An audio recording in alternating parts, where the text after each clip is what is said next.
Child in need সহযোগিতায় বিশ্ব জলেডোবা প্রতিরোধ দিবস পালন করা হলো গঙ্গারামপুরে। গঙ্গারামপুর নারী মুক্তি মহিলা সমিতির সভাকক্ষে অনুষ্ঠানের আয়োজন করা হয়।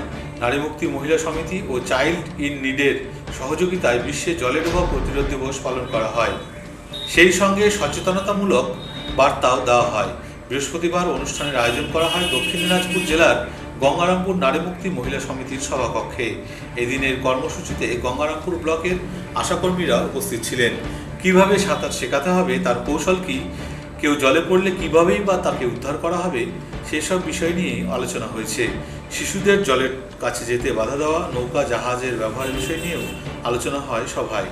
আশাকর্মী দীপালি সাহা বলেন, পরিবারের অজান্তে অনেক শিশু জলে পড়ে যায়।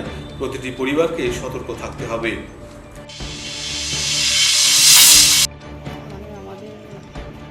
বিশেষ করে আমাদের গঙ্গারামপুর ব্লকে যে বাচ্চারা, বিশেষ করে ছোট বাচ্চারা, যেহেতু আমাদের এটা কৃষি প্রধান এলাকা, তো এখানে আমাদের মা বাবারা চাষের কাজে বা বিভিন্ন কাজে ব্যস্ত থাকে। তো ছোট বাচ্চাদের মোটামুটি ওদের যে বড়রা তারাই দেখভাল করে। তো সেক্ষেত্রে দেখা যায় যে প্রত্যেকটা গ্রামের বাড়ির কাছে হচ্ছে পাট জাগ দিচ্ছে, তো সেখানে মা এবং বাবারা হয়তো ওই পাট ছোলার কাজ করে। এবারে তার সঙ্গে যে তার ছোট বাচ্চাটা আছে, কাজে এতই মগ্ন থাকে যে বাচ্চাটা কখন জলে চলে গেল সেই খেয়ালটা রাখে না। তো যার জন্য কিন্তু জলে ডোবার কেসটা বেড়ে যাচ্ছে দিনে দিনে।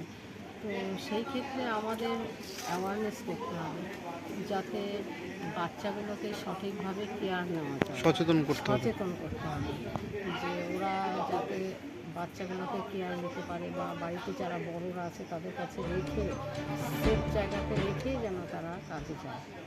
গঙ্গারামপুর নারী মুক্তি মহিলা সমিতির সম্পাদক কাঞ্চন বসাক বলেন, কোনো শিশু যদি জলে পড়ে যায় তাকে কিভাবে উদ্ধার করতে হবে, উদ্ধারের পর প্রাথমিক কাজ কি, সেসব বিষয় নিয়ে আলোচনা হয়েছে আশাকর্মীদের সাথে।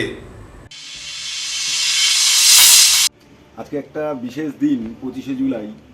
তো বিশ্ব স্বাস্থ্য সংস্থার অনুমতিক্রমে আজকের এই দিনটি ওয়ার্ল্ড ড্রাউনিং প্রিভেনশন ডে হিসাবে পালন করা হয়, বিশ্ব জলে ডুবে যাওয়া প্রতিরোধ দিবস হিসাবে। তো আমরা নারী মুক্তি মহিলা সমিতি যেহেতু দীর্ঘদিন থেকে আমাদের এলাকায় গোটা জেলাতেই সচেতনতার কাজটা করে আসছি, সেই জন্য আমরা আজকের এই দিনটাতে আমাদের জেলার আশা দিদিদেরকে নিয়ে একটা সচেতনতা শিবির করলাম এবং বিভিন্ন রকম এই ব্যাপারে যারা কাজ করেন আমাদের জেলাতে তারাও এসছেন।